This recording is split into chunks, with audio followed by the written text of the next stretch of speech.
সন্ধে পার হয়ে গেছে। কাজ শেষ করে অফিস ঘরে বসে আছি। এমন সময় এক ভদ্রলোক এসে নমস্কার করে একটা চিঠি দিলেন। আমারই ঊর্ধ্বতন কর্তৃপক্ষের লেখা চিঠি। ভবানীপুর পদ্মপুকুর রোডে খুন হয়েছে, এখনই তদবির করতে যেতে হবে। আচ্ছা, কোথায় খুন হয়েছে? চলুন যাওয়া যাক। আসুন স্যার, আসুন। গেটের সামনেই গাড়ি দাঁড়িয়েছিল। আমরা উঠতেই কোচম্যান গাড়ি চালিয়ে দিল। ভদ্রলোকের বয়স বছর ৩৫, বেশ সুপুরুষ, পেশিবহুল সুগঠিত চেহারা, পরনে দেশি কালাপেড়ে ধুতি, আদ্যির পিরান, আর মাথায় একটা ফিরোজা রঙের পাগড়ি, গলায় সোনার মোটা হার। আমি খুব মুশকিলে পড়ে গেছি স্যার। আমার ভাবি স্ত্রীকে কে যেন খুন করেছে। আপনার ভাবি স্ত্রী? হ্যাঁ স্যার, সবটা না বললে আপনি বুঝতে পারবেন না। আমাদের এবারের নিবেদন প্রিয়নাথ মুখোপাধ্যায়ের গল্প খুন না চুরি। গল্পের অডিও রূপান্তর ও পরিচালনায় সৌভিক সাহা। আমাদের এবারের গল্পটি প্রাপ্তবয়স্কদের জন্য। শুরু হচ্ছে খুন না চুরি। স্যার, আমার প্রথম স্ত্রী মারা গেছেন। আজ ২ বছর হল।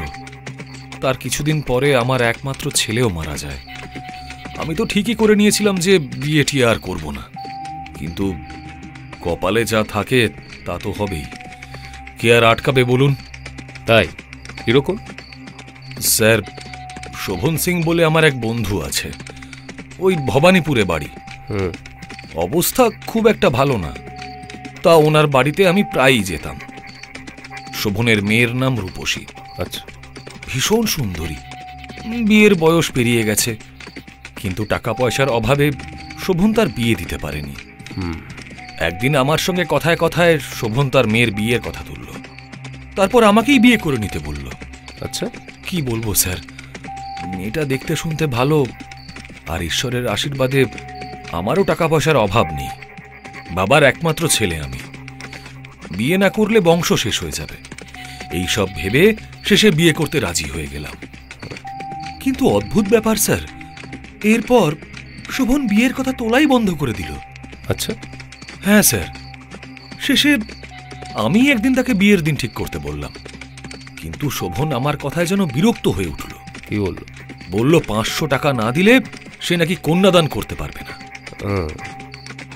শোভন সিং, তাই তো বললেন নামটা? হ্যাঁ স্যার, শোভন সিং। তা সে আগে টাকার কথা বলেনি? না স্যার, একবারও নয়। তারপর? স্যার, টাকা দিতে হবে শুনে প্রথমটা আমার সন্দেহ হলো। ভাবলাম হয়তো অন্য কোনো পাত্র ঠিক করেছে, তাই এখন টাকা চেয়ে আমাকে তাড়াবার চেষ্টা করছে। কিন্তু আমারও তখন বিয়েতে ইচ্ছে হয়েছে, আর রূপসীকে আমার ভালো লেগে গেছে। রূপসীও ততদিনে জেনে গেছে যে তার সঙ্গে আমার বিয়ে হবে। সে আর আগের মতো আমার সামনে আসতো না। আমি শেষমেশ রাজি হয়ে গেলাম। মানে টাকা দিতে রাজি হয়ে গেলেন? হ্যাঁ স্যার। শোভনকে বললাম আমি টাকা দিতে রাজি, আপনি বিয়ের দিন ঠিক করুন। শোভন তখন একজন পুরোহিতকে ডেকে পাঠালো। তিনি এসে আমাদের বিয়ের দিনও ঠিক করে দিলেন। কিন্তু স্যার, তাও আমাদের বিয়ে হলো না। কেন? বিয়ের ঠিক ২ দিন আগে শোভনের এক আত্মীয় মারা গেল। ওদের অসৌচ শুরু হয়ে গেল, তাই আর ওই তারিখে বিয়েটাও হলো না। ও, তারপর? তারপর অশৌচের শেষে আবার বিয়ের দিন ঠিক করা হলো, কিন্তু সেবারও বিয়ে হলো না। কেন হলো না? সেবার রূপসীর সাংঘাতিক জ্বর হলো, একটানা প্রায় ৩ মাস ভুগল, তারপরে সেরেও উঠল। আবার বিয়ের তারিখ ঠিক করা হলো, কিন্তু তাও বিয়ে হলো না। আচ্ছা, এবার বিয়ে না হওয়ার কারণ কি বলবো স্যার, নানান অজুহাত, একবার এক এক রকম কথা। তারপরে আরো ৩-৪ বার বিয়ের দিন ঠিক হলো, কিন্তু কোনোবারই বিয়েটা আর হলো না। দেখতে দেখতে প্রায় ৮ মাস কেটে গেল। শোভন একদিন আমাকে এসে বলল, রূপসী আর তার বাড়ির অন্য লোকেদের চিকিৎসায় তার নাকি অনেক টাকা খরচা হয়ে গেছে। তাই আমি যদি তাকে আরো ৩০০ টাকা দিই, তাহলে সে বিয়ের ব্যবস্থা তাড়াতাড়ি করতে পারবে। আরো ৩০০ টাকা? আর সেই টাকাটা আপনি দিলেন? ততক্ষণে আমি অনেক দূর এগিয়ে গিয়েছি স্যার, রাজি হয়ে গেলাম। শোভন বোধহয় ভেবেছিল যে আমি আর ওকে টাকা দিতে রাজি হব না, কিন্তু আমি তাতেও রাজি হলাম দেখে ও খুব বিরক্ত হয়ে উঠল। কিরকম? বলল পুরো টাকাটা অ্যাডভান্স দিলে তারপরই নাকি বিয়ে হবে। আমিও নাছোড় বান্দা, পরের দিনই 800 টাকা এনে শোভন সিং এর হাতে ধরিয়ে দিলাম। সেও খুব খুশি হয়ে টাকাটা নিয়ে নিল, কিন্তু কোনো রসিদ দিল না। আপনি চাইলেন না রসিদ? না স্যার, আমি আর চক্ষু লজ্জায় পড়ে কি করে চাইব বলুন। তবে টাকাটা যখন দিয়েছিলাম তখন 3-4 জন লোক সেখানে ছিল, বলতে পারেন তারাই সাক্ষী। সে যাই হোক, টাকা পেয়ে শোভন আবার বিয়ের দিন ঠিক করলো। আজই সেই বিয়ের তারিখ স্যার। আজ? হ্যাঁ স্যার, আজ বেলা 5টার সময় আমি অল্প কজন বরযাত্রী নিয়ে মেয়েদের বাড়িতে গিয়েছিলাম। আচ্ছা। বাড়িতে ঢুকতেই একটা ভয়ানক গোলমালের আওয়াজ, চিৎকার, কান্নাকাটির শব্দ কানে আসলো স্যার। কেন জানি না আমার কেমন একটা ভয় হলো। আমি কি করব ভাবছি, আর তখনই শোভনকে দেখতে পেলাম কাঁদতে কাঁদতে আসছে। সর্বনাশ হয়ে গেছে লাল সিং, সর্বনাশ হয়ে গেছে। মানে কি বলছেন? কি হয়েছে? আমার মেয়ে রূপসীকে কে যেন খুন করে ফেলেছে লাল সিং। মানে? খুন করে ফেলেছে আমার মেয়েকে। কি বলবো স্যার, আমার দুঃখ হওয়া দূরে থাক, ভীষণ রাগ হলো আমার। আমি কড়া গলায় বললাম, চলুন দেখি, আমি রূপসীর মৃতদেহ দেখতে চাই। কে কেমন করে তাকে খুন করলো তার তদন্ত করতে হবে। আর আপনি বা কি, এখনো থানায় খবর দেননি? আর শুনুন, রূপসী যদি সত্যিই খুন হয়ে থাকে আমি কিন্তু আপনাকে সহজে ছাড়বো না। দিন আমার 800 টাকা এক্ষুনি ফেরত দিন। কি হলো দিন? লাল সিং, আমি আমার মেয়ের মৃতদেহ পর্যন্ত খুঁজে পাচ্ছি না। ঠিক মতো খোঁজ না করে কি করে থানায় খবর দেব? আপনার ইচ্ছে হলে আপনি থানায় খবর দিন না, এখনই খবর দিন। দিতে তো হবেই। আমি একা কত দিক দেখব? এইসব শুনে আমি এখানে চলে এলাম স্যার। এখন আপনি আমার ভরসা। রূপসীকে পেলে ভালো, না হলে অন্তত আমার ওই টাকাটা ফেরত চাই। শোভন সিং আমার থেকে অনেক টাকা নিয়েছে, আপনাকে ওই টাকাটা আদায় করে দিতে হবে স্যার। আপনার নাম কি? স্যার আমার নাম লাল সিং। লাল সিং। বাড়ি? বাড়ি শিয়ালদার কাছে। দেখুন, আপনার টাকা আদায় করে দেওয়ার ক্ষমতা আমাদের নেই। আমি শুধু খুনের তদন্তটা করতে পারি। কথা শেষ না হতেই গাড়িটা ছোট্ট একটা বাড়ির সামনে এসে থামল। বিয়ের জন্য সাজানো বাড়ি। লাল সিং আর আমি গাড়ি থেকে নামলাম। কিছু দূর গিয়েই ছোট্ট একটা উঠোন, চারিদিকে বেলোয়ারি ঝাড়, চাঁদোয়া দিয়ে পুরো উঠোনটা ঢাকা, আর নিচে একটা ঢালা বিছানা করা আছে। কিন্তু ভেতর থেকে ক্রমাগত কান্নাকাটির শব্দ আসতে লাগলো। ওই যে স্যার, উনি হচ্ছেন শোভন সিং, আমার ভাবি শ্বশুর। আসুন স্যার, আসুন। আপনি কি আমার মেয়ের মৃতদেহ দেখতে এসেছেন? নাই, লাল সিং বলছেন যে আপনার মেয়ে নাকি খুন হয়েছেন। হ্যাঁ স্যার। আর আপনি এনাকে মৃতদেহটা দেখাচ্ছেন না, অথচ এর সঙ্গে আজ আপনার মেয়ের বিয়ে হওয়ার কথা ছিল। ঠিক স্যার। লাশ কোথায়?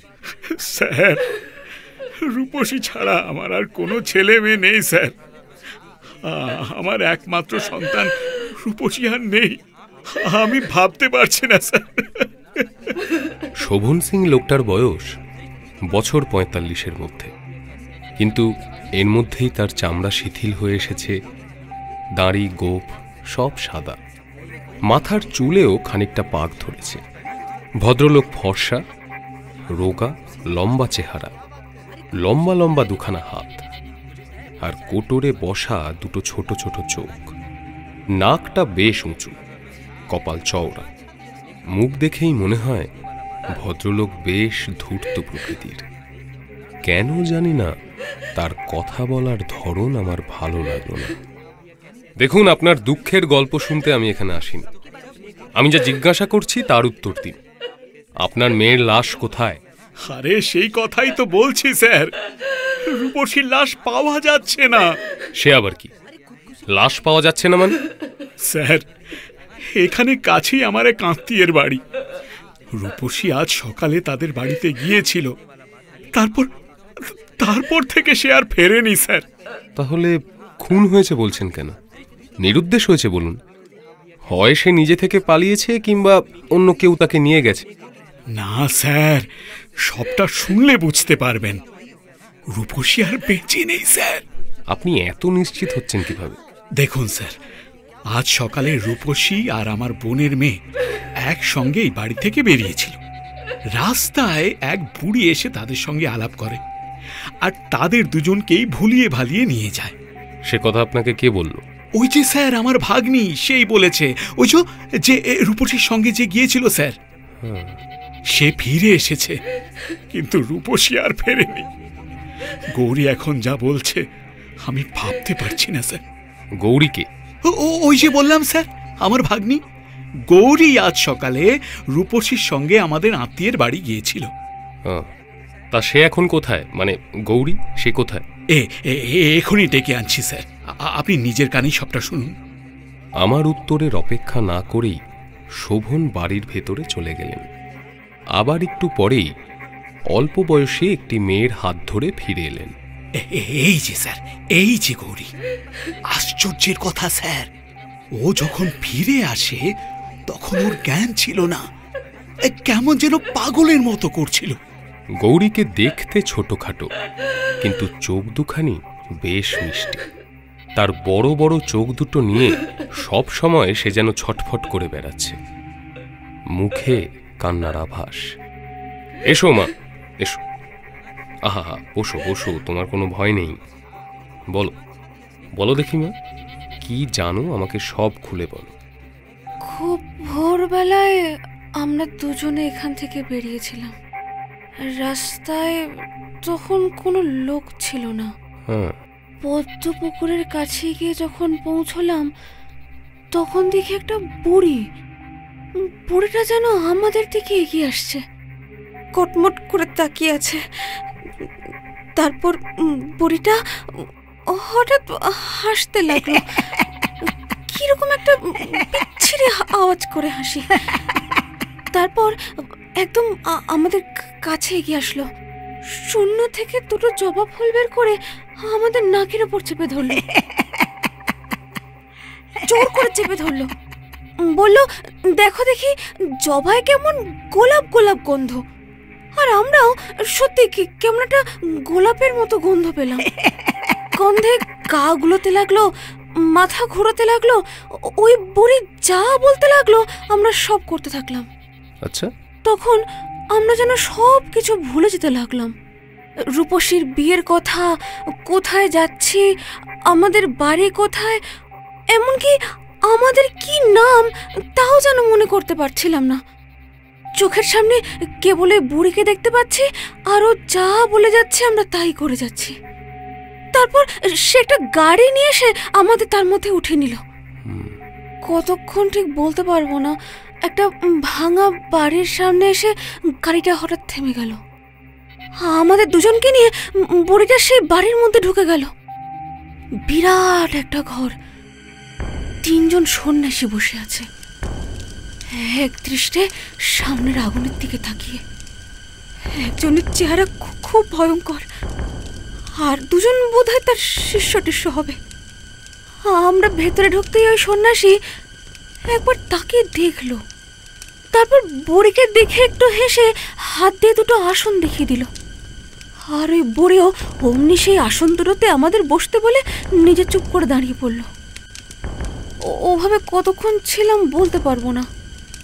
একটু বাদে দেখি 2 জন সন্ন্যাসী রূপসীকে হাত ধরে ওখান থেকে নিয়ে যাচ্ছে। আমি চিৎকার করে কেঁদে উঠলাম, কিন্তু আমার থেকে কেউ ফিরেও তাকালো না।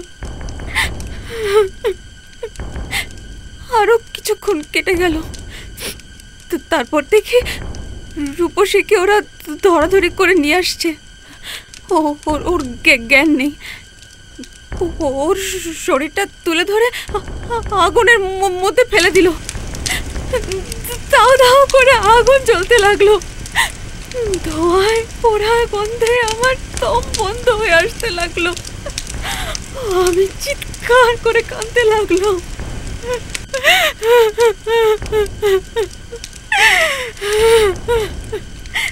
কিন্তু আমার দিকে কেউ ফিরে তাকালো না। বুড়ি আমার হাত ধরে বাইরে বের করে আনলো। আমি পুতুলের মতো চলতে লাগলাম। অনেক রাস্তা ঘুরে একটা বাগানের কাছে এসে আমার হাত ছেড়ে দিয়ে বুড়ি পালিয়ে গেল।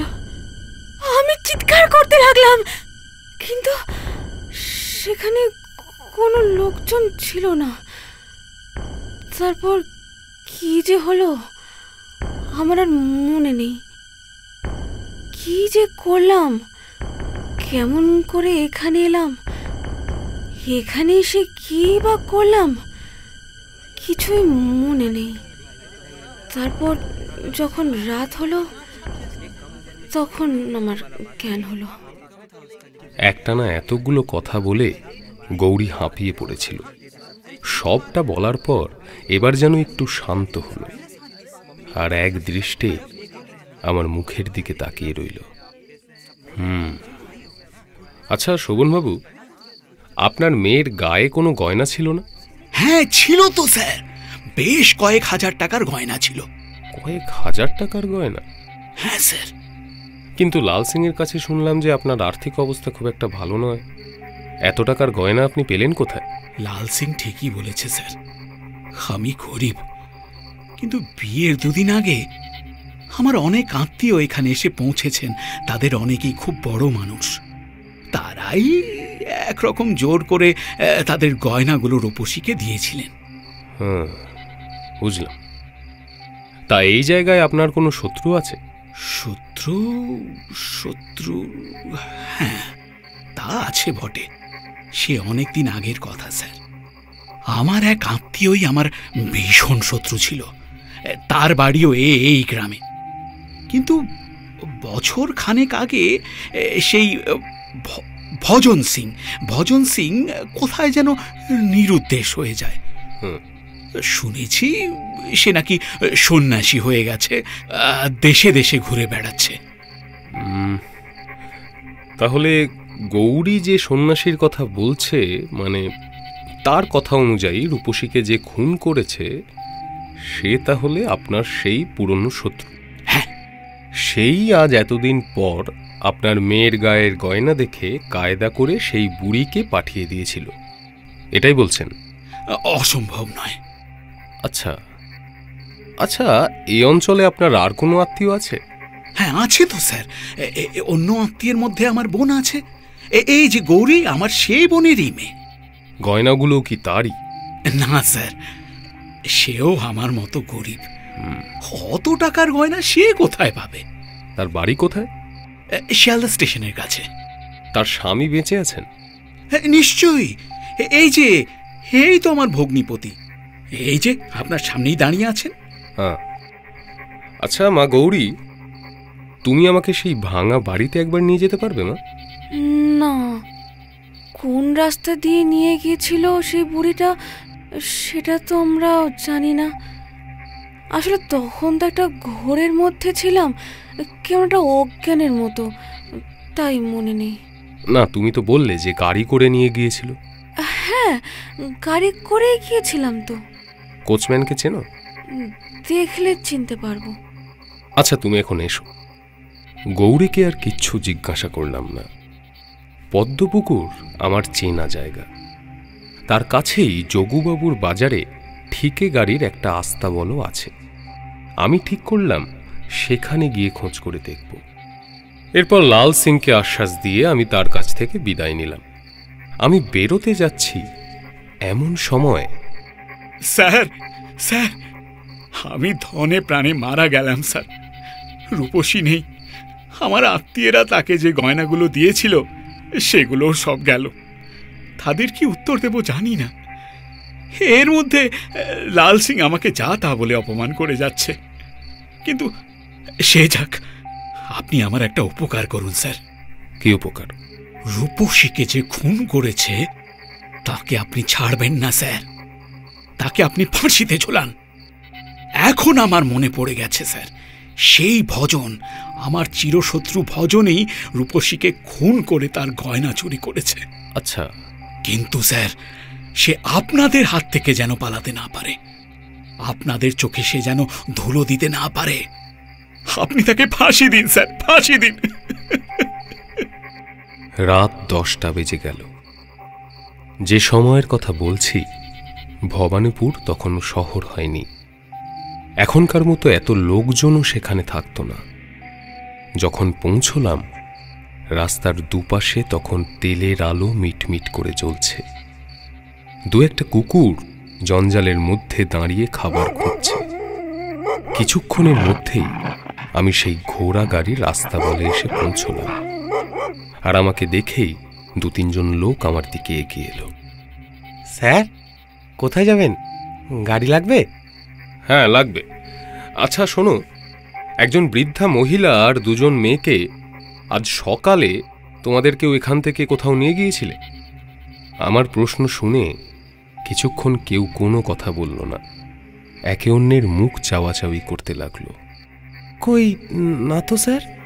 মিথ্যে কথা বলছো কেন ভাই? ভাড়া পেয়েছো, নিয়ে গেছো, কোনো অন্যায় কাজ তো করনি। লুকোনোর দরকারটা কি? না স্যার, ওই সলামত সেই সওয়ারি নিয়ে গেছিল। কিন্তু স্যার, সলামত তো এখনো গাড়ি নিয়ে ফেরেইনি। তার কথা শেষ না হতে হতেই একখানা গাড়ির শব্দ শোনা গেল। এই যে স্যার, এই যে সলামত এসে গেছে, এর নামই সলামত স্যার। আমার পুলিশের পোশাক দেখে আর লোকজনের মুখে নিজের নাম শুনে সালামত বোধহয় বেশ ভয় পেয়ে গেল। কেন স্যার, আমাকে কি দরকার? তোমার নামই সালামত? কেন স্যার? আজ সকালে তুমি 2 মেয়ে আর 1 বুড়িকে কোথাও নিয়ে গিয়েছিলে, তাই তো? হ্যাঁ স্যার। আমাকে সেখানে নিয়ে যেতে হবে এক্ষুনি, চলো। সালামত কোনো উত্তর দিল না। মাথা নিচু করে দাঁড়িয়ে কি যেন ভাবতে লাগলো। কি হলো সালামত, তাড়াতাড়ি করো, আমি তোমায় ঘন্টা হিসেবে ভাড়া দেব, ঠিক আছে? কিন্তু সালামত তবুও উত্তর দিল না। সে চুপ করে আমার মুখের দিকে তাকিয়ে রইল। কি হলো, উত্তর দিচ্ছ না? তাকিয়ে আছো কেন? দেখো সালামত, আমি কিন্তু পুলিশের লোক। তুমি যদি সোজা কথায় রাজি না হও, তাহলে কিন্তু আমার অন্য রাস্তা ধরতে দেরি লাগবে না।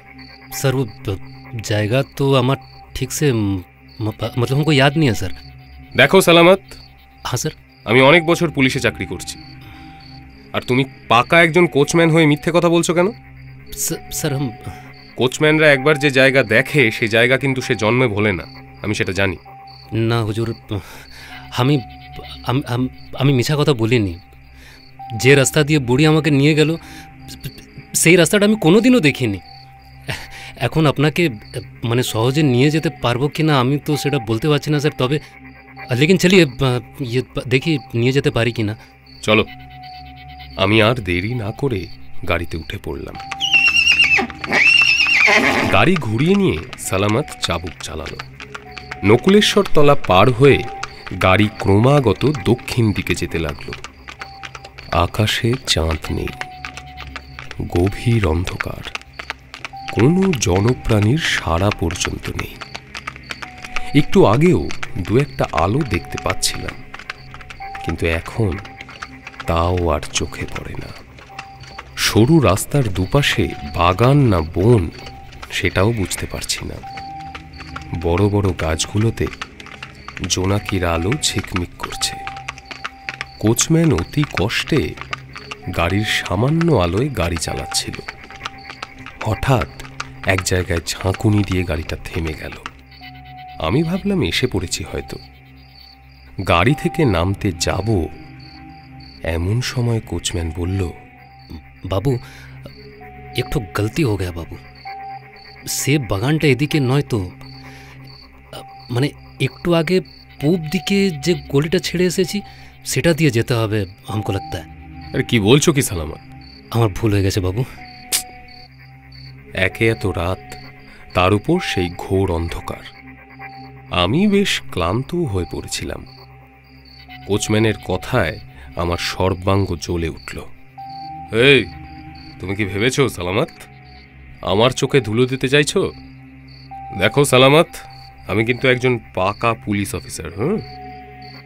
বড় বড় চোর ডাকাত সবাই আমার নাম শুনলে ভয়ে কাঁপে, আর তুমি একজন সামান্য কোচম্যান হয়ে আমার সঙ্গে চালাকি করছো। এত সাহস তোমার আসে কোত্থেকে? দেখো সালামত, যদি ভালো চাও এক্ষুনি আমায় ঠিক জায়গায় নিয়ে চলো। চলো। হুজুর, আমার এত সাহস নেই, মানে আমি পুলিশের বাবুকে ঠকানোর চেষ্টা করব। বিশ্বাস করেন বাবু, আল্লাহর দোহাই, আমি সত্যি পথ ভুলে গেছি। এ তো অন্ধকার, আমি রাস্তা চিনতে পারছি না। আপনি একটুখানি গাড়িতে বসুন, একবার দেখে আসি আমি। একটুখানি আপনি বসুন। বলেই উত্তরের অপেক্ষা না করে সালামত চলে গেল, আর আমি সেই অন্ধকারের মধ্যে একা বসে রইলাম। একবার আমার মনে হলো, লোকটা যদি দলবল নিয়ে এসে আমায় আক্রমণ করে বসে। না, লোকটাকে যেতে দেওয়া একেবারেই ঠিক হয়নি। ও তো গাড়ি নিয়েই রাস্তাটা খুঁজতে পারত। আমাকে এখানে গাড়িতে বসিয়ে রেখে যাওয়ার কারণ কি? নিশ্চয়ই লোকটার কোনো বদ মতলব আছে। এসব ভাবতে ভাবতে আমি পকেট থেকে আমার ছোট পিস্তলটা বার করলাম। তারপর গাড়ি থেকে নেমে কাছের একটা প্রকাণ্ড গাছের নিচে গা ঢাকা দিয়ে চুপ করে দাঁড়িয়ে রইলাম। একটু পরেই কাছে একটা পায়ের শব্দ শোনা গেল। আমি পিস্তলটা বাগিয়ে ধরলাম, কিন্তু না, সালামত একাই ফিরে এসেছে। এবার সে গাড়ির কাছে গেল। হুজুর, ঠিক পথ বের করেছি, আর কোনো ভয় নেই। এইবারে তার কথায় আমার ভরসা হলো। আমি আবার ফিরে এসে গাড়িতে উঠে বসলাম। কোচম্যান এবারে জোরে গাড়ি ছুটিয়ে দিল। প্রায় আধ ঘন্টা পরে একটা প্রকাণ্ড বাগানের ভাঙা ফটকের কাছে গাড়ি এসে দাঁড়ালো। হুজুর, এই সেই বাগানের ভিতরে একখানা ভাঙা বাড়ি আছে। সকালে বুড়ি মেয়ে দুটোকে নিয়ে এই বাড়িতে গিয়েছিল। বাগানটা কার? সে কথা তো বলতে পারবো না, এদিকে আমি কখনো আসিনি হুজুর। কাছে আর কোনো বাড়ি আছে? না হুজুর, এখানে তো চারিদিকেই বাগান। বাগান থাকলে মালিও নিশ্চয়ই থাকবে। আচ্ছা, সকালে কোনো মালির সঙ্গে তোমার দেখা হয়েছিল? আগে না হুজুর, একটাও লোক দেখিনি। আচ্ছা, ফাঁড়ি এখান থেকে কতদূর? লগভগ 1 ক্রোশ। সালামত, তোমাকে দেখে তো গায়ে জোর আছে বলেই মনে হয়। চলো দেখি, বাগানের ভেতরটা একবার ঢুকে দেখি। আচ্ছা স্যার। দরকার হলে তোমার সাহায্য কিন্তু আমার লাগবে। কি, পারবে তো? খুব পারবো হুজুর, हम अकेले ही 3 को संभाल लेंगे। বেশ, চল। কোচম্যানকে সঙ্গে নিলাম। সেই অন্ধকারের মধ্যে পা টিপে টিপে খুব সাবধানে ঢুকে পড়লাম বাগানে। আমার পকেটে একটা চোরা লণ্ঠন ছিল, সেটাই বের করে জ্বালিয়ে নিলাম। আর সেই আলোতে আস্তে আস্তে একটা ভাঙা বাড়ির খোলা দরজার সামনে এসে পৌঁছলাম। বাইরেটা যতটা অন্ধকার, বাড়ির ভেতরটা তার চেয়েও বেশি অন্ধকার। ভেতরে ঢুকেই লণ্ঠনটা নিভিয়ে পকেটে ঢুকিয়ে রাখলাম, কারণ আলো যদি কারোর চোখে পড়ে তাহলে সে এক্ষুনি পালাবে, আর এত কষ্ট করে আমাদের এই অভিযান একেবারেই নষ্ট হয়ে যাবে।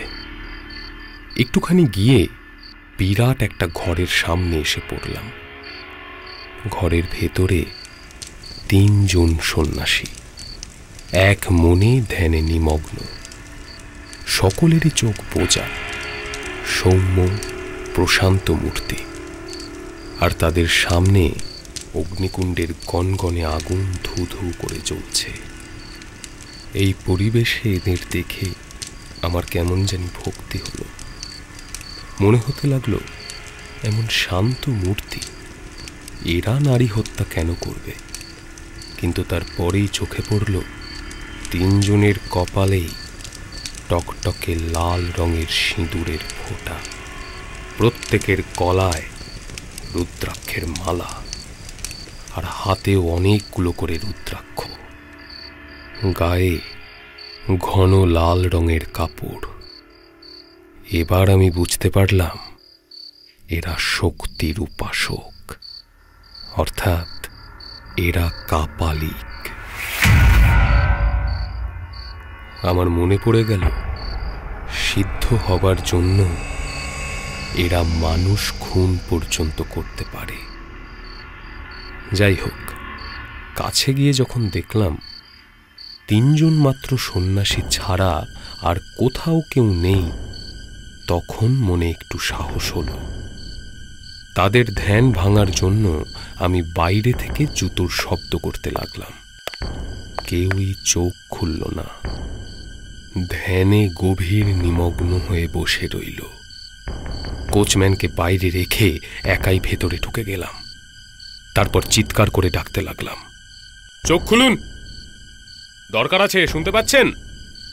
চোখ খুলুন, আমি পুলিশের লোক, শুনতে পাচ্ছেন? অনেক ডাকাডাকির পর একজন চোখ মেলে চাইল, কিন্তু সামনে আমাকে দেখেই আবার চোখ বন্ধ করে ফেলল। আমি পড়ে গেলাম বিষম ফাঁপড়ে। কারণ নামও তো জানি না, কি বলে ডাকবো।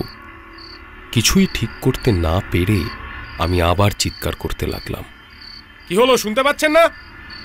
আরে বাবা, চোখ খুলুন, আমি থানা থেকে আসছি, শুনছেন? আরে বাবা, এ তো আচ্ছা মুশকিল, চোখ খুলুন। প্রায় আধ ঘন্টা পরে বয়সে সবচেয়ে বড় সন্ন্যাসীটি চোখ খুলল। তারপর আমাকে পরিষ্কার বাংলা ভাষায় জিজ্ঞাসা করল, কেন বাপু, কেন এত গোলমাল করছো? এই গোলমালের ভয়ে আমরা লোকালয় ছেড়ে এই নির্জন বনের মধ্যে আশ্রয় নিয়ে আছি, আর তুমি কিনা এখানেও আমাদের ধ্যান ভাঙতে এসেছো। দেখে তো তোমায় পড়াশোনা জানা লোক বলেই মনে হয়, কিন্তু এ তোমার কি রকম কাজ? গৌরীর মুখে যা শুনেছিলাম তাতে এদের উপর একটুও ভক্তি হয় না। তার মুখে ওই কথা শুনে এবার আমার রাগ হতে লাগলো। তোমার সাধুগিরিতে আর কাজ নেই, এখন ওঠো, আমার সঙ্গে থানায় চলো। কি হলো, ওঠো, চলো। আমাদের যেখানে নিয়ে যাবে সেখানেই যাব, কিন্তু সেখানে যেন একটু নির্জন জায়গা পাই, আমরা যেন একটু নিশ্চিন্তে নির্বিবাদে ধ্যান করতে পারি, সেইটা দেখো।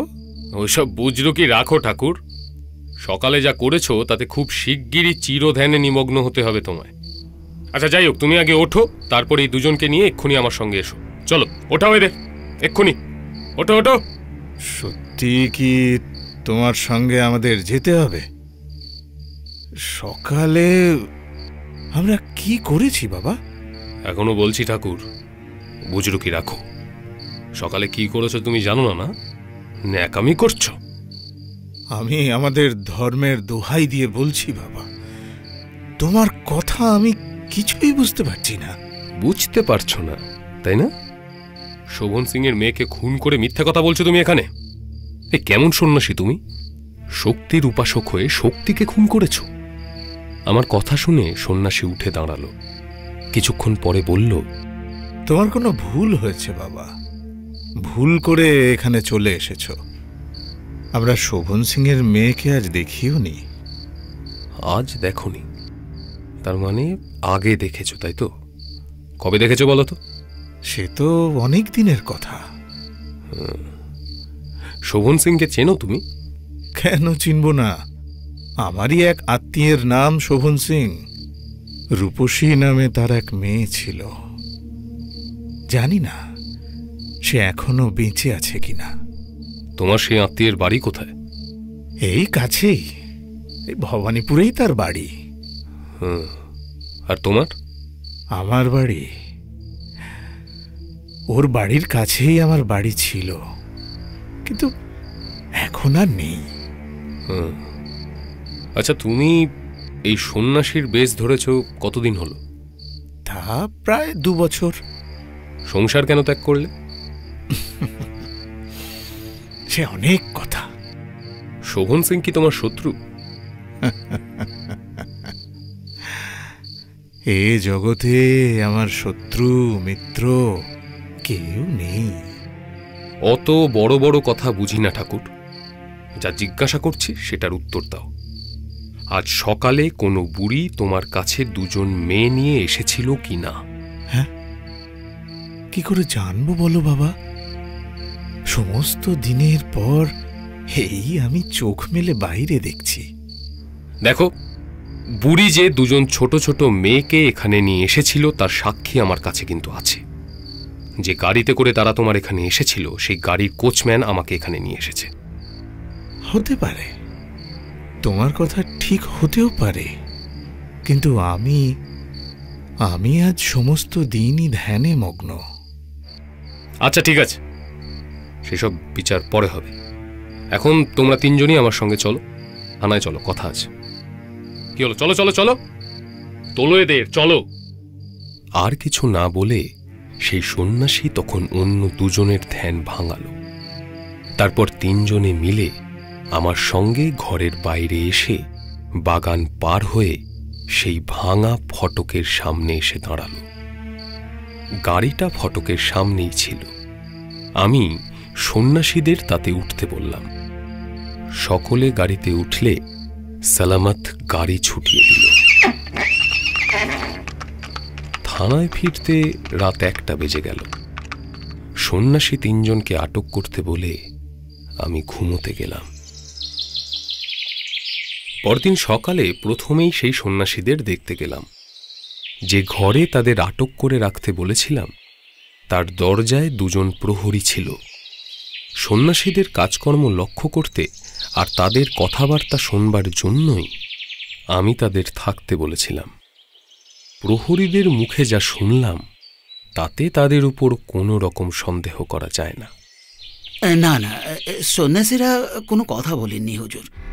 যেখানে বসতে বলা হয়েছিল সমস্ত রাত সেই জায়গায় চোখ বুজে বসেছিল। ঘরে ছোট একটা আলো দেওয়া হয়েছিল, কিন্তু এক মুহূর্তের জন্যও কেউ চোখ খোলেনি, কেউ একটা শব্দ ভি করেনি। আশ্চর্য! অথচ গৌরীর মুখে যা শুনেছিলাম তাতে তো এদের উপরই সন্দেহ হয়। এ কি রহস্য! একজন সন্ন্যাসীর মুখে শুনলাম শোভন সিং তার পরিচিত, আবার শোভন সিং বলছেন ওই সন্ন্যাসী নাকি তার পরম শত্রু।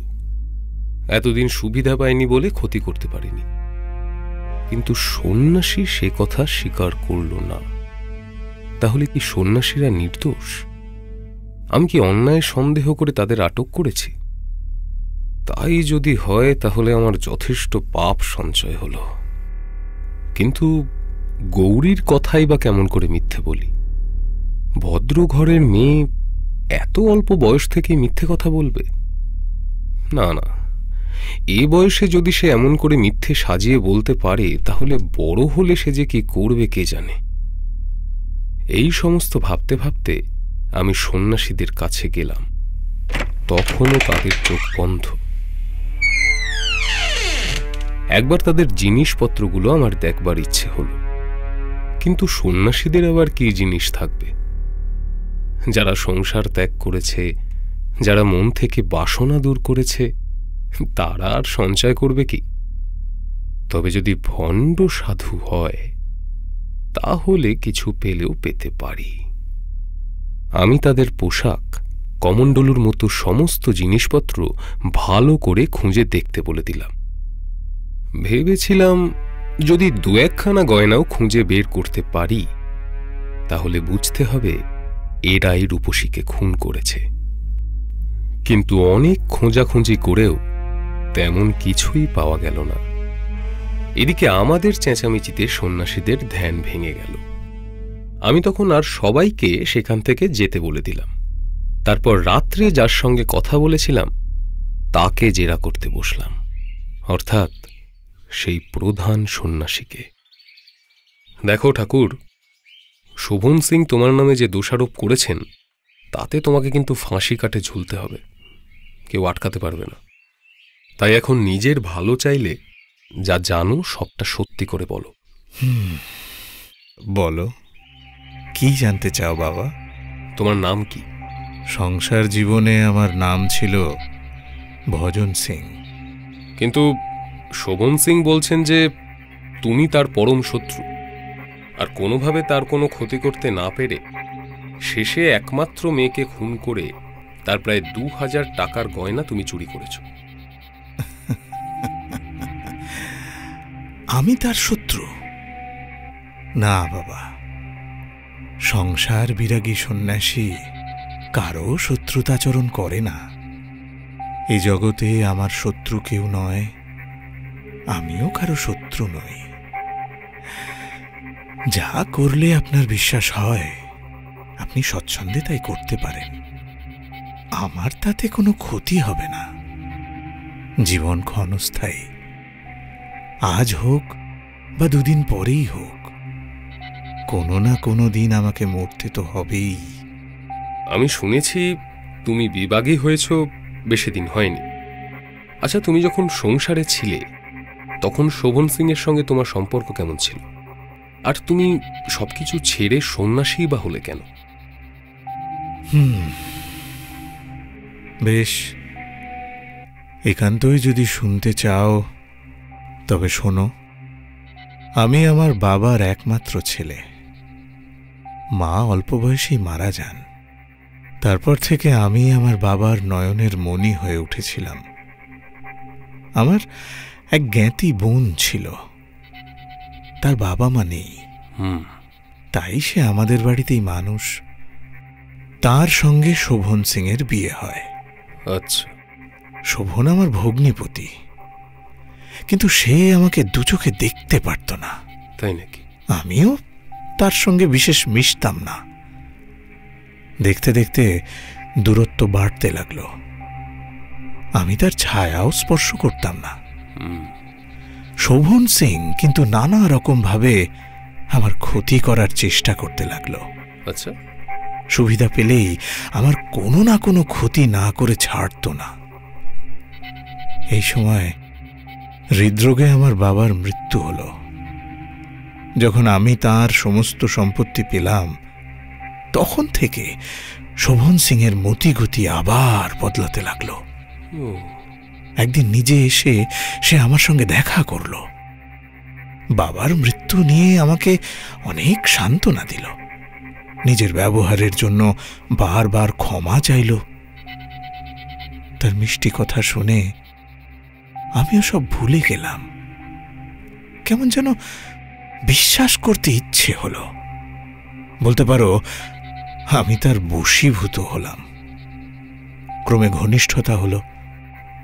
তারপর তার পরামর্শে ভুলে একদিন দুজন মিলে জুয়ার দলে ভিড়লাম। তারপর যা ঘটল সে আর বলবার মতো নয় বাবা। কয়েকদিনের মধ্যে নিঃস্ব হয়ে পড়লাম। বাবার অনেক কষ্টে জমানো লক্ষ লক্ষ টাকা জুয়া খেলে উড়িয়ে দিলাম। আমার বিশ্বাস তার বেশিরভাগটাই তখন শোভনের পেটে গিয়েছিল। কিন্তু আমাকে নিঃস্ব করেও তার তৃপ্তি হলো না। আমাকে একবার চোর বলে ধরিয়ে দিল। আমার কপাল ভালো যে দুজন ভদ্রলোক সাক্ষী ছিলেন, তাই সে যাত্রা রক্ষা পেলাম। আচ্ছা। এইভাবে নানা কারণে মনে কেমন বৈরাগ্য এসে গেল। সংসার ছেড়ে গুরুর কাছে দীক্ষা নিলাম। নির্জন বনের মধ্যে সাধনা করতে লাগলাম। তারপর এই কিছুদিন হলো আমার দুজন শিষ্যের ইচ্ছেই আমাকে এখানে আসতে হয়েছে। কিন্তু এখানে এসেও নিস্তার নেই দেখছি। শোভন এবার আমাকে প্রাণে মারতে চেষ্টা করছে। কিন্তু তাতে সে আর সন্ন্যাসীর কি করবে? এই পর্যন্ত বলে সন্ন্যাসী চুপ করল। যেভাবে সে কথাগুলো বলল তাতে অবিশ্বাস করার ইচ্ছে হলো না। তাকে বেশ সৎ বিদ্বান লোক বলেই আমার মনে হলো। এতক্ষণ যে তাকে উপযুক্ত সম্মান করা হয়নি সেজন্য আমার একটু খারাপও লাগলো। বাবা ঠাকুর, শোভন সিং আপনাকেই তার মেয়ের হত্যাকারী বলে সন্দেহ করছে, আর তার কথাতেই আপনাদের আমি গ্রেপ্তার করতে বাধ্য হয়েছি। কিন্তু এখন আপনার মুখে যা শুনলাম তাতে আপনাকে অবিশ্বাস করতে আর ইচ্ছে হচ্ছে না। তবুও আমি কিন্তু আপনাকে এখনই ছাড়তে পারবো না। মানে যতদিন না আপনার বিচার হচ্ছে ততদিন আপনাকে এখানেই হাজতের মধ্যেই থাকতে হবে। শোভন সিংয়ের ভাগ্নি বলেছে যে সে আপনাকে দেখেছিল। আমি বরং তাকে এখানে একবার ডেকে পাঠাচ্ছি। সে যদি আপনাকে শনাক্ত করে তাহলে কিন্তু বিচারে কি হয় না হয় কিছু বলা যায় না। মৃত্যুর ভয় আমি করি না বাবা। অদৃষ্টে যদি থাকে তবে আমার এই অপঘাত মৃত্যু কেউ রোধ করতে পারবে না।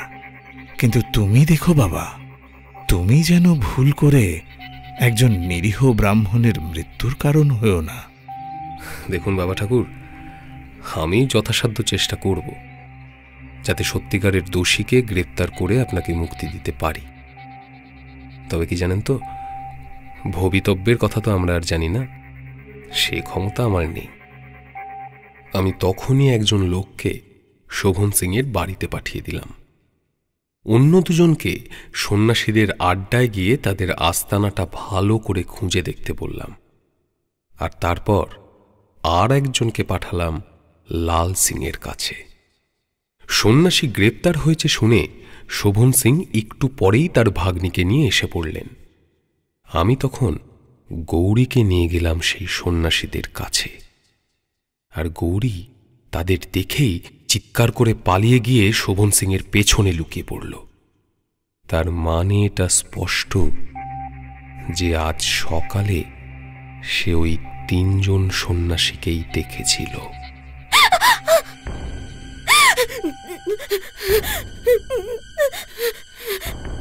না না, আমি ওখানে যাব না।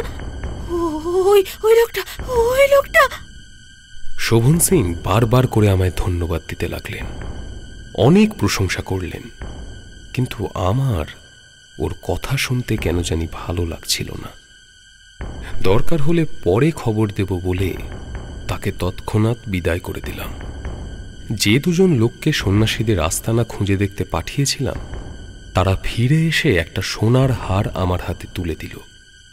বলল তন্ন তন্ন করে খুঁজে দেখেছে, কিন্তু এই একটা মাত্র হার ছাড়া আর কোনো গয়না দেখতে পায়নি। হারটাকে হাতে নিয়ে আমি চিন্তা করতে লাগলাম। অনেক ভেবে দেখলাম সন্ন্যাসীর কথা অবিশ্বাস করা যায় না। শোভন সিং সম্বন্ধে তিনি যা বলেছেন সেটাও আমার সত্যি বলেই মনে হয়। কিন্তু তাহলে এই হারটা এলো কোত্থেকে? কাল রাতে তো আমি নিজে খুঁজে দেখেছিলাম, কিছুই দেখতে পাইনি। আর আজ আমার লোকেরা যেটুকু সময়ের মধ্যে হারটা খুঁজে পেয়েছে তাতে সেটা বিশেষ কোথাও লুকানো ছিল বলে তো আমার মনে হয় না। তাহলে তবে কি সত্যি সত্যি সন্ন্যাসী হয়ে একটা মেয়েকে খুন করল? তারপরেই আবার মনে হলো না, সন্ন্যাসী সত্যি কথা বলছেন। আর আমার এইসব চিন্তার মাঝেই এসে পৌঁছলেন লাল সিং। তিনি সবটা শুনে খুবই আশ্চর্য হয়ে গেলেন। স্যার, আপনি যা ভাবছেন সেটা একদমই ঠিক। শোভন সিং সাংঘাতিক ধূর্ত স্যার। ও পারে না এমন কোনো কাজ নেই। আমার তো মনে হয় কাল রাতে আপনি ফিরে আসবার পর ওই হয়তো কোনোভাবে হারটা ওখানে রেখে এসেছে। না হলে কাল রাতেই ওই হারটা আপনি দেখতে পেতেন স্যার। না না, আমি তেমন ভালো করে খুঁজে দেখবার সময়ও পাইনি। কিন্তু তাও আমি ভাবছি যে 2 জন মাত্র লোক এত কম সময়ের মধ্যে হারটা পেয়ে গেল, আর কাল আমি একেবারেই দেখতে পেলাম না। এটাই ঠিক বিশ্বাস করতে আমার কষ্ট হচ্ছে, বুঝলেন? আমার মনে হয় হারটা নিশ্চয়ই পরে রেখে আসা হয়েছে। কি বলছেন? ঠিক বলেছেন স্যার। আমার তো এটাও মনে হচ্ছে যে রূপসী আসলে বেঁচে আছে। শুধু আমাকে ফাঁকি দেবার জন্য শোভন সিং মিথ্যে রটাচ্ছে এসব। বিয়ে না দিলে যদি আমার টাকা ফেরত দিতে হয় সেই ভয়ে শোভন নিজেই নিজের মেয়ের খুন হওয়ার কথা বলে বেড়াচ্ছে। কিন্তু যে বৃদ্ধা গৌরী আর রূপসীকে ভুলিয়ে নিয়ে গিয়েছিল সে কে? মানে তাকে ধরতে না পারলে তো এ রহস্য উদ্ধার করা যাবে না। আচ্ছা, আপনি সেই বুড়িকে চেনেন? মানে কোনো রকম আন্দাজ করতে পারেন সেটাকে? লাল সিং কিছুক্ষণ কোনো উত্তর দিলেন না। কি যেন একটা চিন্তা করতে লাগলেন। ও, শোভনের স্ত্রী যথেষ্ট সুন্দরী স্যার, কিন্তু শুনেছি শোভনের সঙ্গে এক বেশ্যার প্রেম ছিল স্যার। সেই মহিলা ওরই বয়সী। এছাড়া আমি তো আর কোনো মহিলার কথা মনে করতে পারছি না। আমি যার কথা ভাবছি তার বেশ বয়স হয়েছে, আর অবস্থাও এখন খারাপ। এখন তাকে বুড়ির মতনই দেখাবে, কিংবা হয়তো ছদ্মবেশও নিয়ে থাকতে পারে। আমার মনে হয় স্যার এটা সেই মহিলারই কাজ। আপনি তার বাড়ি চেনেন? চেষ্টা করলে হয়তো বের করতে পারবো স্যার। শুনেছিলাম মেছুয়া বাজারে থাকে। নাম কামিনী। লাল সিংকে কামিনীর খোঁজ করতে বললাম।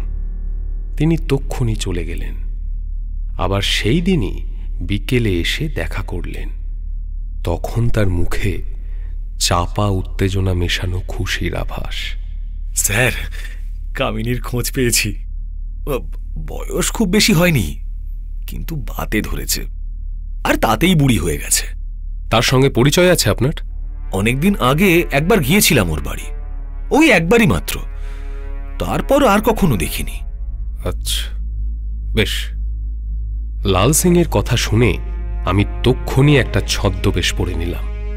তারপর লাল সিংকে সঙ্গে নিয়ে একটা ভাড়া গাড়ি করে কামিনীর বাড়ির দিকে রওনা দিলাম। বাড়ির একটু দূরে গাড়িটা ছেড়ে দিয়ে হাঁটতে লাগলাম আমরা। তখন সন্ধে হয়ে এসেছে। দালাল গোছের একটা লোক এগিয়ে এসে দাঁড়ালো আমাদের সামনে। ওই বাড়িতে যাবেন বাবু? আমি নিয়ে যাচ্ছি, আসুন আসুন, আমার সঙ্গে আসুন। ও বাড়িতে মানুষের মতো কেউ আছে? ওই তো সব বসে আছে দেখতে পাচ্ছি। আপনি রসিক লোক আছেন বাবু। এই এই সন্ধেবেলা অন্ধকারে এত দূর থেকে কি কিছু দেখা যায়? বাড়ির ভেতর চলুন, আসলি চিড়িয়া সেখানে দেখতে পাবেন। শোনো ভাই, তুমি আমাকে যা ভাবছো আমি তা নই। তবে তুমি যদি আমার একটা কাজ করে দিতে পারো তাহলে আমি তোমায় বকশিশ দেব। কাজ? কি কাজ বলুন? ওই বাড়িতে কামিনী নামে একজন মেয়ে মানুষ আছে, জানো? কামিনী? জানি, জানি তো, কিন্তু সে আগে তো ভালোই ছিল, এখন বাতে পঙ্গু হয়ে গেছে। আমার ওই কামিনীকেই দরকার। তাকে কোনোভাবে আমার কাছে নিয়ে আসতে হবে, পারবে? কারণ আমি বাড়ির ভেতরে গিয়ে তার সঙ্গে দেখা করতে পারবো না। সে কি? কিন্তু কি বলে ডেকে আনবো? কামিনী চেনে আপনাকে? না, চেনে না। কোনো একটা কায়দা করে তাকে এখানে আনতে হবে, পারবে না? তা পারবো, কিন্তু কোথায় দেখা করবেন? এই রাস্তায়? না না, রাস্তায় কি করে? সেটার ব্যবস্থাও তোমাকেই করতে হবে। আবার কি ব্যবস্থা করব? এখানে তোমাদের কোনো ঘরটর নেই? হ্যাঁ, সে আছে, কিন্তু সেখানে গেলে সবাইকে আবার টাকার ভাগ দিতে হবে। আসলে আমরা ওই 4 জন মিলে ঘরটা ভাড়া নিয়েছি তো। আহা, সে ঠিক আছে, আমি তাদেরও আলাদা করে টাকা দিয়ে দেব, তোমার থেকে ভাগ দিতে হবে না। তুমি এক কাজ করো, তুমি কামিনীকে সেই ঘরে নিয়ে যাও, আর এখন আমাদের ওই ঘরটা দেখিয়ে দাও। তাড়াতাড়ি চলো চলো, দেখিয়ে দাও। কাছেই ওদের আড্ডা ছিল। লাল সিংকে নিয়ে আমি ওদের সেই ঘরের ভেতর গিয়ে বসলাম। আমি টাকা দেব শুনে সকলেই বেশ খুশি হলো, আমাদের খাতির করতে লাগলো। আধ ঘন্টার মধ্যেই কামিনীকে নিয়ে লোকটা ফিরে এলো। তখন অন্যান্য লোকগুলো এক একটা অজুহাতে সেখান থেকে সরে পড়ল, আর আমি ওই দালালকেও চোখের ইশারা করে সেখান থেকে চলে যেতে বললাম। সেও সরে পড়ল। কামিনীর বয়স 40-এর কাছাকাছি, কিন্তু সোজা হয়ে দাঁড়াতে পারে না। কোমর বেঁকে শরীরের ওপরের অংশটা নুয়ে পড়েছে। মাথার চুলও বেশিরভাগ উঠে গিয়ে মাথার চামড়া দেখা যাচ্ছে। চামড়া কুঁচকে গেছে, আর চোখগুলো কোটরে ঢোকা। সে অনেক কষ্টে আমার দিকে মুখ তুলে তাকালো। কি বাবা, তুমি আমাকে ডেকে পাঠিয়েছিলে? এই ছেলে মেয়ে ধরা ব্যবসা কবে থেকে আরম্ভ করেছো? কি বলছো বাবা? আমি কানে একটু কম শুনি গো। বলছি, এই ছেলে মেয়ে ধরার ব্যবসা কবে থেকে আরম্ভ করেছো? কোন ভালকাকে আমার নামে লাগিয়েছে? হ্যাঁ, তার সর্বনাশ হবে। কেউ কিচ্ছু বলেনি কামিনী, আমি নিজের চোখে দেখেছি। আমার কথায় কামিনী যেন শিউরে উঠল, কিন্তু কোনো রকমে সামলে নিয়ে হাসতে শুরু করলো। ওইসব কথা নিয়ে কি তামাশা করা ভালো দেখায়? তুমি না হয় ভালো মানুষের ছেলে, কোনো কথা বলবে না, কিন্তু কথায় কথায় 5 কান বলে তো সর্বনাশ। কার মনে কি আছে কেমন করে জানবো বলো তো? হ্যাঁ, ওসব কথা বাদ দাও, এখন কি জন্য ডেকেছো সে কথা বলো। দেখো কামিনী, আমাকে অত সোজা লোক মনে করো না। তুমি বোধহয় আমাকে এখনো ঠিক করে চিনতে পারোনি। বাঁচবার যদি ইচ্ছে থাকে আর যদি জেলে না যেতে চাও, তাহলে সবকিছু খুলে বলো এক্ষুনি। এইবারে কামিনীর মুখ শুকিয়ে গেল, ভয়ে তার শরীর কাঁপতে লাগলো, যেন আর দাঁড়াতে পারছে না সে। হঠাৎ আমার পায়ের কাছে বসে পড়ল। কাজটা যখন করেছিলে তখন এসব কথা ভেবে দেখেছিলে?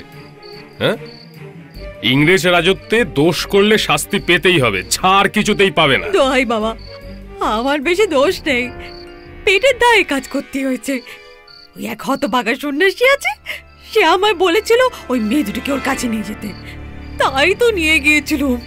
তেমন হবে কে জানতো বলো দেখি? জানলে কি আর করতুম? এই কান্না রাখো, আমি যেটা বলছি সেটার উত্তর দাও। তুমি তো দুটো মেয়েকে নিয়ে গিয়েছিলে, তার একজন ফিরে এসেছে, আরেকজনের কি হলো? কি করে বলি বলো তো বাবা, আমি তো দিয়েই চলে এসেছিলাম, তারপর কার কি হলো আমি কি করে জানবো? কত টাকা পেয়েছিলে? 10 টাকা। কে দিল? ওই সন্ন্যাসী। তাকে দেখলে চিনতে পারবে? হ্যাঁ বাবা, দেখলেই চিনতে পারবো।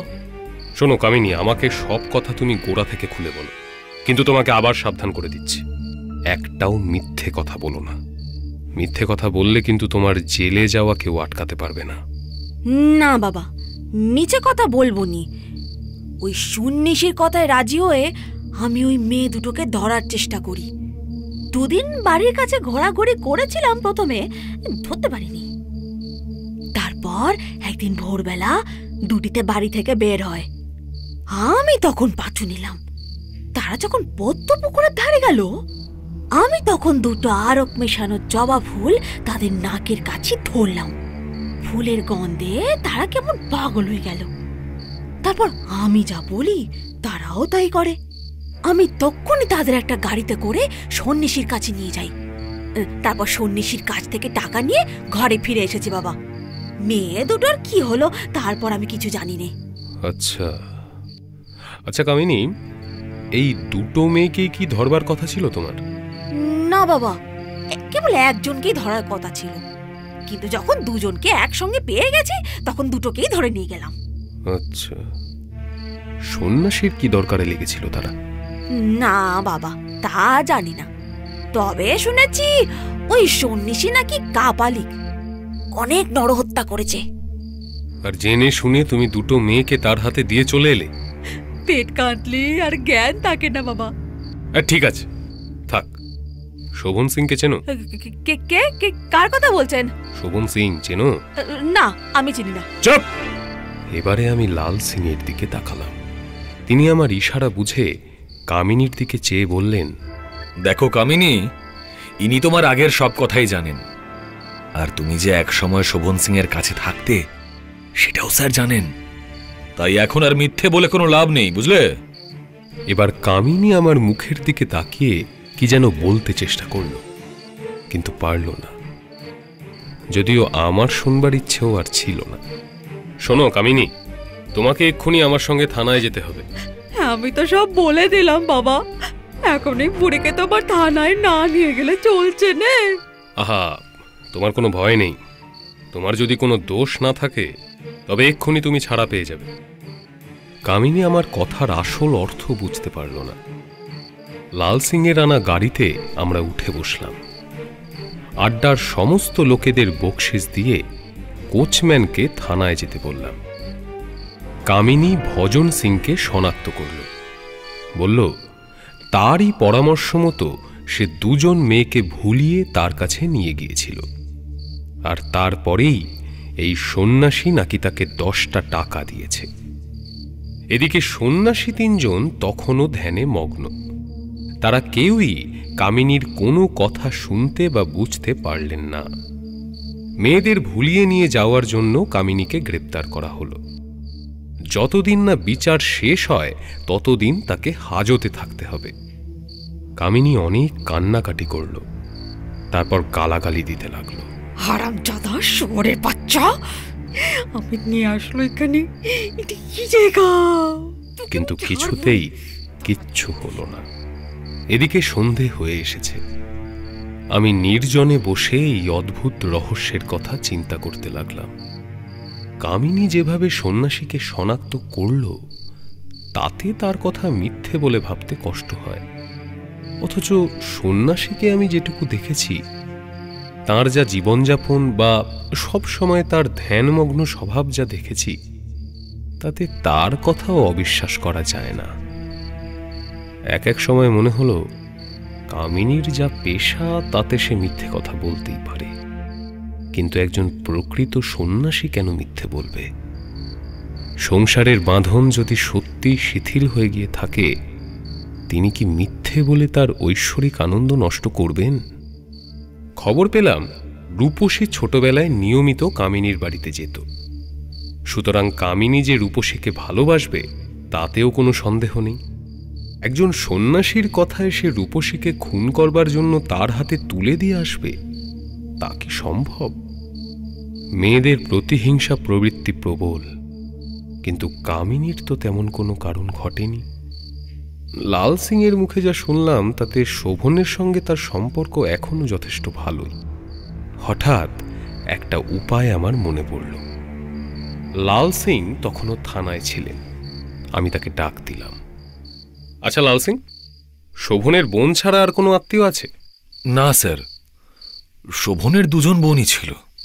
একজন ছোটবেলায় মারা যায়, আর একজন বেঁচে আছে। শোভনের এই বোনের স্বভাব কেমন বলতে পারেন? খুবই খারাপ স্যার, একেবারে ভণ্ড মহিলা। আর ওই তো যত নষ্টের গোড়া। আর কি জানেন, ওই বোনের কথাতেই শোভন বারবার রূপসীর সঙ্গে আমার বিয়েটা ভেস্তে দিচ্ছিল। আচ্ছা, ওই বোনের কোনো ছেলে আছে? না স্যার, এক মেয়ে আছে জানি, আর কোনো ছেলে মেয়ে নেই। বাড়ি কোথায়? শিয়ালদার কাছে, আমি চিনি। শিয়ালদা। আচ্ছা, শোভনের বোন তো এখনো শোভনের বাড়িতেই আছেন। শুনেছি রূপসীর বিয়ের জন্যই এসেছিলেন। তিনি বোধহয় এখনো ফেরত যাননি। শোভনের বোন তার বাড়িতে আছে? কে বলল? আমার বিশ্বাস বিয়ের দিন সকালেই সে নিজের বাড়িতে ফিরে গেছে। রাত্রিবেলা ভাইজির বিয়ে আর সকালে নিজের বাড়িতে ফিরে গেল? এ তো নতুন রহস্য। তা বলতে পারেন, রহস্যই বটে। তিনি রূপসীর বিয়ে দেখতে আসলেন, অথচ বিয়ের দিন সকালেই নিজের বাড়িতে ফিরে গেলেন। কেন তা তো বুঝতে পারলাম না। কিন্তু লাল সিং, শোভন সিং এর মুখে তো সেরকম কথা শুনলাম না। বরং এমনভাবে কথা বলছিল যাতে আমার মনে হয়েছিল যে তিনি তখনও সেই বাড়িতেই আছেন। তিনি তার ভগ্নিপতির সঙ্গেও তো আমাকে আলাপ করিয়ে দিলেন। তার ভগ্নিপতি এখনো আছেন, কিন্তু বোন ওই বাড়িতে নেই। কেন? না মানে, তিনি হঠাৎ নিজের বাড়িতে ফিরে গেলেন কেন? আন্দাজ করতে পারছেন? সেটা তো বলতে পারবো না। আপনাকে একটা কাজ করতে হবে। আমি একবার শোভনের বোনের বাড়ি যেতে চাই। আপনাকে দূর থেকে বাড়িটা দেখিয়ে দিতে হবে। পারবেন তো? লাল সিং রাজি হলেন। আমি আবার ছদ্মবেশ পরে লাল সিং এর সঙ্গে শিয়ালদার দিকে চললাম। রাত ৮টার পর লাল সিং একটা বাড়ি আমাকে দেখিয়ে দিলেন। আমি তাকে থানায় ফিরে যেতে বলে আস্তে আস্তে সেই বাড়ির ভেতরে গিয়ে ঢুকলাম। ছোট একটা দোতলা বাড়ি। বাইরেটা বেশ পরিষ্কার পরিচ্ছন্ন। সদর দরজা পার হয়ে দুদিকে দুটো ঘর, কিন্তু দু ঘরের দরজাতেই তালা দেওয়া। খানিকটা গিয়ে আবার একটা দরজা, কিন্তু সেটা ভেতর দিক থেকে বন্ধ। আমি দাঁড়িয়ে কড়া নাড়তে লাগলাম। অনেকক্ষণ কেউ কোনো সাড়া দিল না। আমি এবার বিরক্ত হয়ে চিৎকার করলাম। প্রায় আধ ঘন্টা চিৎকার করার পর ভেতর থেকে একজন মহিলার গলা শোনা গেল। কে? দরজা যে ভেঙে গেল। আরে সে দোষ কি আমার নাকি? 1 ঘন্টা ধরে ডাকাডাকি করছি, সারাই পাওয়া যায় না। আমার কথা শেষ হতে না হতেই দরজা খুলে গেল। একজন কাজের মেয়ে একটা আলো হাতে নিয়ে আমার সামনে এগিয়ে এলো আর আমার দিকে চেয়ে জিজ্ঞাসা করলো, কি চান আপনি? কে? জরুরি দরকার আছে, রূপসীকে এক্ষুনি আমার কাছে নিয়ে এসো। এখানে রাখা ওকে ঠিক নয়। পুলিশের লোকে জানতে পারলে পারিশুদ্ধ সবাইকে বেঁধে নিয়ে যাবে, বুঝলে? 3 জন সন্ন্যাসী গ্রেপ্তার হয়েছে। যতদিন না বিচার হচ্ছে ততদিন রূপসীকে সাবধানে রাখতে হবে। তাড়াতাড়ি নিয়ে এসো, যাও। আমার কথা শুনে মহিলা আমার মুখের দিকে তাকিয়ে রইল, কোনো উত্তর দিল না। রূপসী সেখানে আছে কিনা তাও বলল না। তবে আমার ভাবগতিক দেখে মনে হলো রূপসী সেখানেই আছে, অথচ সে সাহস করে বলতে পারছে না। আমিও নিশ্চিতভাবে জানতাম না, শুধুমাত্র আন্দাজ করেছিলাম। বিশেষ করে লাল সিংয়ের মুখে যখন শুনলাম যে বিয়ের দিন সকালেই শোভন সিংয়ের বোন তার নিজের বাড়ি ফিরে এসেছে, তখন সে যে রূপসীকে সঙ্গে করে নিয়ে এসেছে তা মনে হওয়াই তো স্বাভাবিক। আমি ইচ্ছে করেই রূপসী আছে কিনা জিজ্ঞেস না করে তাকে তক্ষুনি নিয়ে আসতে বলেছিলাম। বুঝলাম কাজের মেয়েটি আমাকে বিশ্বাস করতে পারছে না। এমন একটা পরিস্থিতি যে হতে পারে তা আমার আগেই মাথায় ছিল, তাই আমি তৈরি হয়েই এসেছিলাম। আমি পকেট থেকে একটা চিঠি বের করে তাকে দিলাম। এই নাও, এই চিঠিটা দেখো। শোভন সিং নিজে আমাকে এই চিঠি দিয়েছেন। যাও যাও, আর দেরি করো না, তাড়াতাড়ি করো। আসলে আপনাকে তো আমি চিনি না, আগে কখনো দেখিনি। এসব কাজ তো খুব গোপন কাজ। শোভন বাবুর উচিত ছিল আমার পরিচিত কাউকে পাঠানো। আরে বাবা, আজ রাতেই রূপসীকে কোথাও সরিয়ে ফেলতে হবে, লুকিয়ে রাখতে হবে ওকে। আর এত তাড়াতাড়ি পরিচিত বিশ্বাসী লোক কোথায় পাবে শোভন সিং? আমি যদিও তোমাদের পরিচিত নই, কিন্তু শোভন আমাকে ছোটবেলা থেকেই চেনে। আর আমার মতো বিশ্বাসী লোক এত তাড়াতাড়ি পাবে না বলেই অন্য কাউকে পাঠাতে পারেনি। সে যাই হোক, তুমি এই চিঠিটা নিয়ে ভেতরে যাও তো, শোভনের বোনের হাতে দাও। তিনি পড়ার পর যা বলবেন তাই না হয় করো। আরে যাও যাও, দেরি করো না, তাড়াতাড়ি যাও। তিনি আবার পড়বেন কি করে? তিনি তো নেকা পড়া জানেন না। তা আমি জানি, কিন্তু শোভন যে বললেন যে তার বোনের বাড়িতে যে কাজ করে সে নাকি পড়াশুনো জানে। তার ভগ্নিপতি বাড়িতে না থাকলে সেই নাকি বাড়ির সব চিঠি পড়ে দেয়। সে লোক তো তাদের বাড়িতেই আছে। এবার আমি ফাঁপড়ে পড়ে গেলাম, কিন্তু তখনই মাথায় চট করে একটা বুদ্ধি খেলে গেল। সে কি? কিন্তু শোভন যে আমার সামনেই তাকে এখানে আসতে বললেন, এখনো আসেনি। কই, এখনো তো আসেনি। চলে আসবে নিশ্চয়ই, কিন্তু আমি তো অতক্ষণ দেরি করতে পারবো না। তার আগেই পুলিশের লোক এসে পড়তে পারে। একে নিয়ে আসলেও কিছু করতে পারবে না। তবে যদি কি? আমাকে বলতে ভয় পেও না, বলো। বলতেছি, রূপসী যদি চেঁচামেচি শুরু করে তাইলে তো সর্বনাশ। কেন চেঁচাবে কেন? সে মেয়ে নাকি ওই বুড়োকে বিয়ে করতে পাগল। বুড়ো? বুড়োকে? আরে যার সঙ্গে ওর বিয়ের কথা ঠিক হয়েছিল।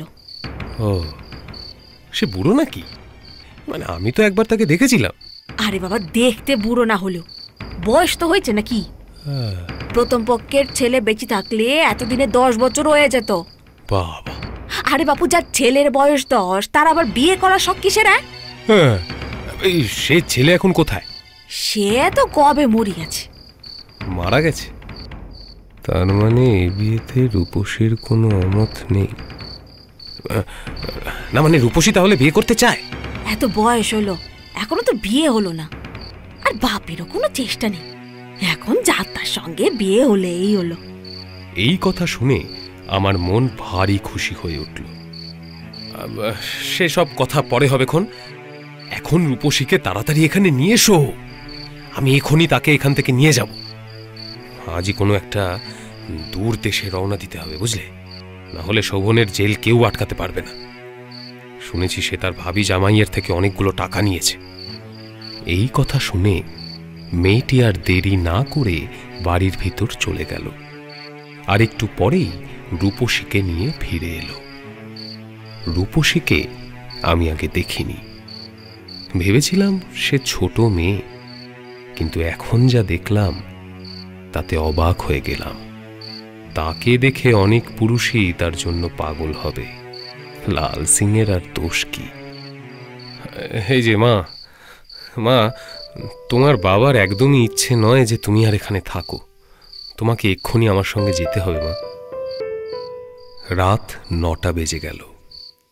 আমি আর দেরি করতে পারলাম না।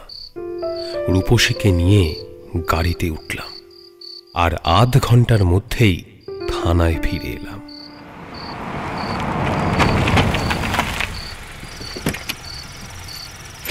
এসেই একজন কনস্টেবলকে তখনই শোভন সিংয়ের বাড়িতে পাঠিয়ে দিলাম। 1 ঘন্টার মধ্যে সে শোভনকে নিয়ে এলো আমার সামনে। কোনো কথা না বলে তক্ষুনি শোভনকে বন্দি করতে আদেশ দিলাম। শোভন আমার কথা শুনে অবাক হয়ে গেল। এ আপনি কি করছেন? আমার মেয়ে মারা গেছে আর আমাকে আপনি বন্দি করছেন?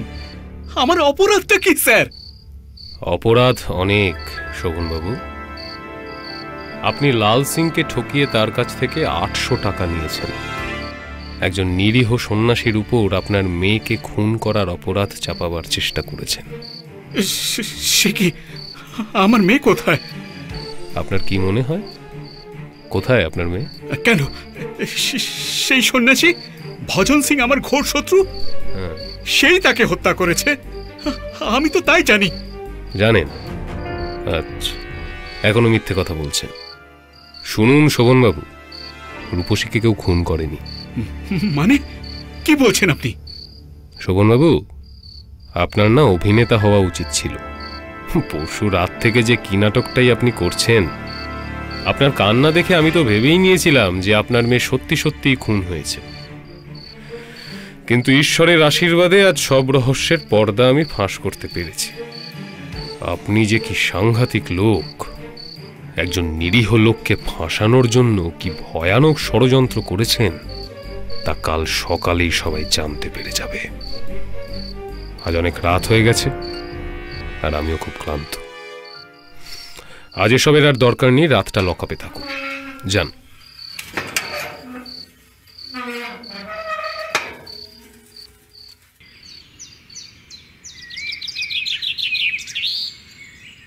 পরদিন সকালে লাল সিং থানায় এলে আমি তাকে কিছুক্ষণ অপেক্ষা করতে বললাম।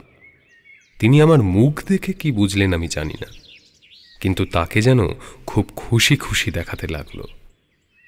এবার আমি শোভন সিং, লাল সিং, কামিনী আর সেই 3 জন সন্ন্যাসীকে একটা ঘরের মধ্যে নিয়ে আসতে আদেশ করলাম।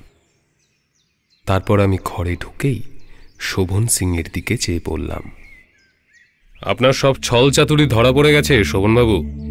রূপসীকে কেউ খুন করেনি। কি বলছেন? চুপ করুন, চুপ করুন, অনেক নাটক করেছেন, থামুন। হ্যাঁ, আপনার কথাতেই কামিনী রূপসী আর গৌরীকে ভুলিয়ে ঘোড়া গাড়িতে নিয়ে তুলেছিল। তারপর সন্ন্যাসীদের সেই ভাঙা বাড়িতেও সেই নিয়ে যায়।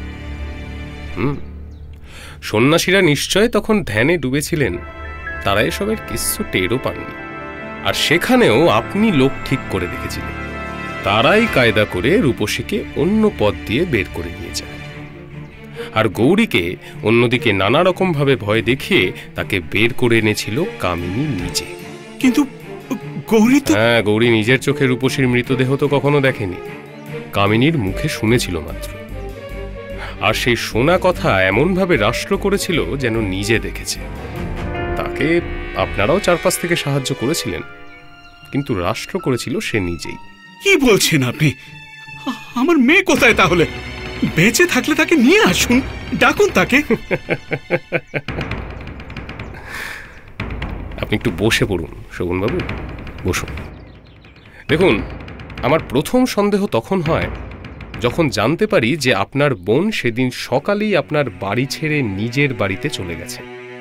যে বিয়ের জন্য তার এখানে আসা, সেই বিয়ের দিনই সকালে তিনি তার নিজের বাড়িতে ফিরে গেলেন। আশ্চর্য, তাই না শোভনবাবু? আপনার লোকেরাই তো সন্ন্যাসীদের বাড়ি থেকে তাকে সেখানে নিয়ে গিয়েছিল। কি মিস্টার শোভন সিং, ঠিক বলছি তো? এই প্রথমবার শোভনের মুখ সত্যি শুকিয়ে যেতে দেখলাম। এর আগে যা দেখেছি তা সবই ছিল অভিনয়। এখন বলুন শোভনবাবু, আপনি কেন আপনার মেয়ের খুনের ভুয়ো খবর ছড়িয়ে বেড়াচ্ছেন? এই সন্ন্যাসীরা তো নিরপরাধ, তাহলে এই সন্ন্যাসীদের উপর খুনের দায় কেন চাপানোর চেষ্টা করছেন? আর কেনই বা এই লাল সিংকে ঠকাতে চেয়েছিলেন আপনি? দেখুন শোভনবাবু, আমি যা বলছি তার প্রত্যেকটা কথার প্রমাণ কিন্তু আমার কাছে আছে। বলেন তো, যাদের কথা বললাম তারা সবাই সাক্ষী দিতেও কিন্তু প্রস্তুত। ডাকবো? ধরা যখন পড়েছি তখন আর অস্বীকার করে লাভ কি? হ্যাঁ, আপনার সব কথাই ঠিক। আসলে নিতান্ত কষ্টে পড়ি লাল সিং এর এতগুলো টাকা আমি নষ্ট করে ফেললাম। টাকার তো আপনার আর দরকার নেই শোভনবাবু। তার চেয়ে রূপসী যখন বেঁচেই আছে, তার সঙ্গে লাল সিং এর বিয়েটা দিয়ে দিন। কথা যখন দিয়েছেন তখন রাখুন। আপনার মেয়ে এখানেই আছে, আর লাল সিংকে সে নিজেই বিয়ে করতে চায়। আপনি শুধু শুধু অন্যায় করে এই মিথ্যে বিপদ ঘটালেন। নিরীহ সন্ন্যাসীদের উপর মিথ্যে খুনের দোষ দিয়ে বিপদে ফেললেন। যথেষ্ট অর্থদণ্ড না দিলে আপনার নিষ্কৃতি নেই। আপনি কি করে জানলেন যে রূপসী এ বিয়েতে ইচ্ছুক? আমার ওই অতটুকু মেয়ে, তার এই বুড়ো বরকে বিয়ে করতে ইচ্ছে হবে? কেন তা তো জানি না, কিন্তু আপনার মেয়ে আমার বাড়িতে বসে ওই কথাই যে বলেছে। আর আপনার মেয়ে মোটেই বালিকা নয়, সে একজন পরিণত বয়সের তরুণী, যাকে বলে অ্যাডাল্ট। তার কোনো অপরাধ নেই, শুধু সাক্ষী দিতে তাকে এখানে আনা হয়েছে। তাই তাকে আমার বাড়িতে জায়গা দিয়েছি, থানায় রাখিনি। আর রূপসী বড় ভালো মেয়ে শোভনবাবু, সে আপনার মতো নয়।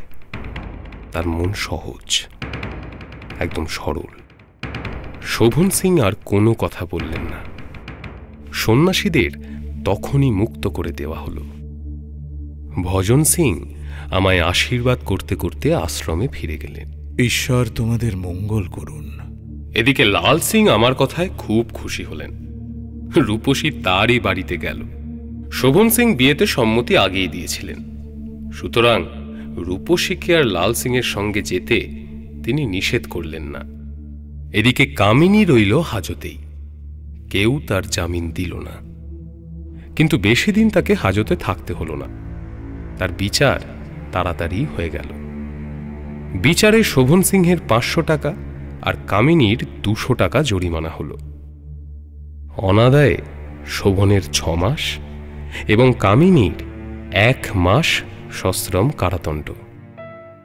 অন্যদিকে রূপসীকে পেয়ে লাল সিং এত খুশি হয়েছিলেন যে শোভন সিংয়ের মুক্তির সব টাকা নিজেই দিয়ে দিলেন। শোভনও ছাড়া পেলেন, অন্যদিকে কামিনীও 200 টাকা দিয়ে ছাড়া পেয়ে গেল। বাড়ি ফিরেই শোভন সিং মেয়ের বিয়ের আয়োজন করতে লাগলেন।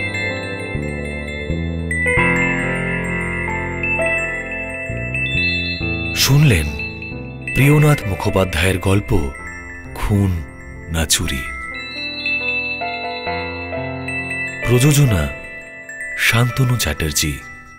গল্প পাঠে কোচম্যান ও গোয়েন্দা প্রিয়নাথের চরিত্রে সৌমিক মৈত্র, লাল সিংয়ের চরিত্রে অর্ঘ্যমাল্য মাইতি, প্রহরী শোভন সিং ও দালাল জয়দীপ সেন, গৌরী, কামিনী ও কাজের মেয়ের চরিত্রে শ্রমণা রায়চৌধুরী, সালামত সোমনাথ মণ্ডল, সন্ন্যাসীর চরিত্রে দেবব্রত বন্দ্যোপাধ্যায়, শব্দগ্রহণ সুরজিৎ গাঙ্গুলি, আবহ ও শব্দ নিয়ন্ত্রণ গোপাল দাস, গল্পের অডিও রূপান্তর ও সমগ্র পরিচালনায় সৌভিক সাহা।